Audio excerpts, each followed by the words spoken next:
Universal Design for Learning, often called UDL, takes into account the diverse student populations in today's classrooms. We've talked about the different learning styles and the ways to help the current generation of students learn best, but we've not discussed the ways in which language, culture, and disability can impact student learning. This video will explore what we can do to create an inclusive classroom. UDL was first developed by the Center for Applied Special Technology, CAST, in the 1990s. And the National Center for Universal Design has since grown from this foundation. They consider UDL to be a framework to improve and optimize teaching and learning for all people, based on scientific insights into how humans learn. They look at the what, why, and how of learning.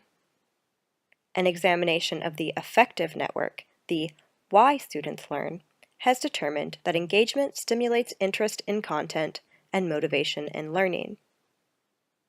Exploring the recognition network, the what of learning, has found that presenting instructional materials in multiple modalities makes learners more likely to retain the information. And an investigation into the strategic networks has found that students need varied forms of action and expression of knowledge in order to allow them to most effectively demonstrate what they have learned.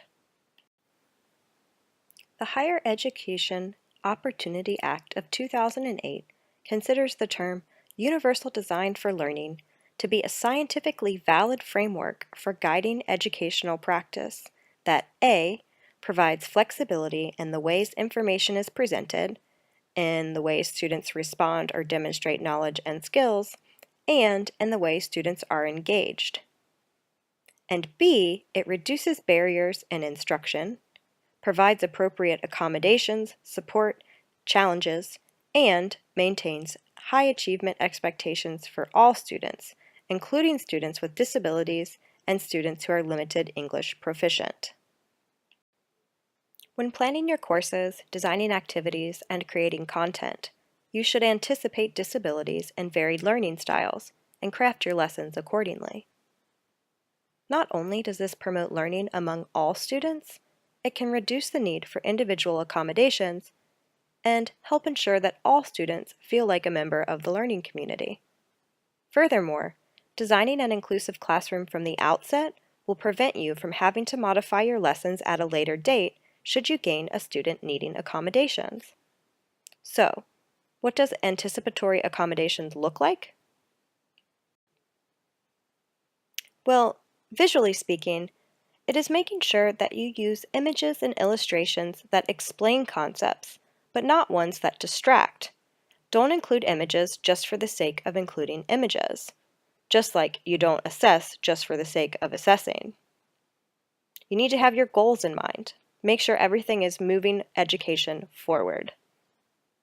You don't want too much detail in your images either, which is particularly difficult for those with visual impairments to see, and it can cause all students to lose focus. You should include a succinct caption under any images you use on your course web pages, wiki pages, or virtual handouts, so that way screen readers can pick up the text and describe it to visually impaired students. We'll talk more about this in a minute. When using text on your wiki pages or instructional slides or videos, you need to be using a large font. When presenting in a face-to-face course, your font should be at least twice the size of the average age of your audience. You should use at least 12-point font on websites, and notice that Canvas defaults to 10, and shoot for at least 14 on presentations. Sans serif fonts are easier to read on screens, so use a font like Arial instead of Times New Roman. And you should not make slides too text-heavy. Be sure that there's lots of white or negative space. And most importantly, perhaps, is that you should use simplified language whenever possible. If you need to use what we call GRE words or any industry jargon with which some students may not be familiar, be sure to present it visually and verbally. Let's revisit the slide that we just saw on the Higher Education Opportunity Act. Now, this slide is admittedly text-heavy, though it needed to be because it includes an excerpt from the actual legislation. To kind of deal with this issue, I made sure that I used a large font. In this case, it's 28, which works well for video. And I spent a lot of time on the slide when we looked at it earlier. And I read everything that's written, so it kind of presents this information in multiple forms, visually and verbally. Also, did you notice that I wrote the name of the act at the top of the screen? This helps students take good notes as it guides them towards important concepts and helps ensure they are properly recording key elements in case they need to look up things after class. Writing these key elements in big fancy words can also help L2 learners in case they need to look up words in a dictionary. Take a second to look at these two paragraphs. They say the same thing, but which one do you think is easier to read?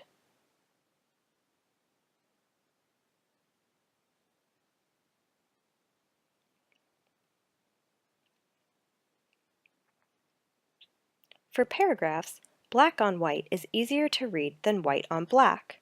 But if you're using headings, feel free to use white text on a black or colored background. The white on black has a tendency to have the white bleed or glow, and it can be difficult to discern the letters. You should also be sure to have adequate contrast on your slides. Can you believe this text at the top of the screen that fades from gray to black and back to gray on this gray background? This is a PowerPoint default. Very difficult to read. Can you imagine trying to see it in a giant auditorium with bright lights and a really old projector bulb? Yeah, it wouldn't work very well. And it's also going to be just as difficult to see on your screen. So be sure that you're using high amounts of contrast, easy to read fonts, and good color combinations to really facilitate understanding and reading in both presentations and on your web pages and wiki pages. There are a number of accommodations that can be made in the oral realm as well. First, you need captions for any of your audio and your instructional content, as these are the most user-friendly accommodations for those with hearing deficiencies. Scripts are better than nothing, but you really should aim for having captions. Check out the Crafting Accommodating Courses Canvas page for more information on how to make your own captions or have someone else make them for you. Be sure that you reduce your background noise on your content videos and that you're speaking slowly and enunciating. Also, don't forget to visually and verbally present uncommon words or those that sound a lot like others. So, write abstruse words so your students don't feel obtuse. This helps accommodate L2 learners and the hearing impaired, and it helps everyone learn. You also need to be sure that you're explaining your screens, and your lists and your text should align with what you're talking about. I learned this lesson the hard way when I was asked early on in my teaching career to give a guest lecture on APA format. I spent much of the class standing at the front saying things like, "As you can see here," and "as this slide shows you," only to learn at the end of class that one of the students in the front row was visually impaired. This student missed out on a lot of learning opportunities, and I missed out on a lot of teaching opportunities because I didn't know that this was an accommodation that needed to be made. But the reality is that I should have been explaining the slides better the first place so that all students, including the visually impaired, could have a better learning experience.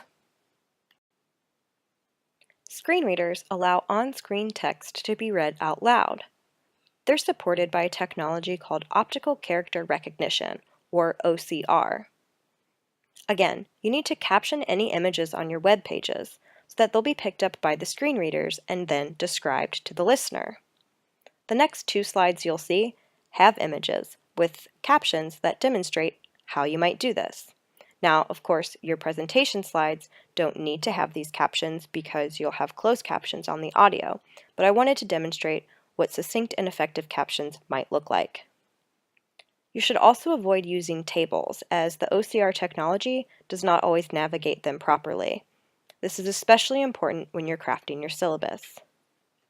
You will also need to make sure that any scanned PDFs you give to your students can be read with OCR readers. So you might need to visit the Crafting Accommodating Courses Canvas page to learn how to convert images of text to text itself.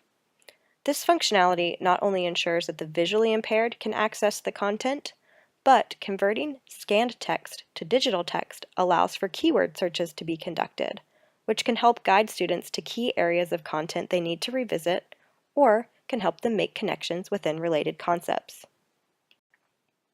One of the key elements of universal design for learning is that all students are exposed to multiple means of information input, engagement, and expression. This means using multimodal forms of information input, so don't limit your content to purely video, audio, or text-based forms. Diverse lesson content reaches all learning styles and accommodates the diverse student populations. Likewise, you should allow students to complete assignments that employ various skills. Another aspect of teaching stressed by UDL is skills scaffolding. Scaffolding is used to help craft a strong foundation. Scaffolding in the educational sense refers to giving students more instruction, guidance, and direction when they're first asked to complete a task, then reducing the guidance as the course progresses. So, you support, reduce support, then you remove the support, leaving behind students with a strong foundational knowledge of skills and content. This can happen when analyzing course readings, and one great place for scaffolding is the online discussion. At the beginning of the semester, you may need to provide prompts or questions for students to address. Then you transition to less specific suggestions for areas of discussion. And by the end of the semester, students will have developed the ability to analyze content and discuss what they feel is significant. I have found that if in the first month of class, students are instructed to support their belief in the discussion post with reference from course content, they will continue to do so even after that line is removed from the instructions. This is evidence of teaching students not only about the content, but about valuable life skills like how to research and support an argument. As you might have guessed, universal design relies heavily on active learning, getting students to actively engage with the content in a number of ways, especially the way that supports their learning the best. This methodology not only increases learning outcomes, but it helps ensure that the physical or virtual classroom is a safe and encouraging learning environment for all students.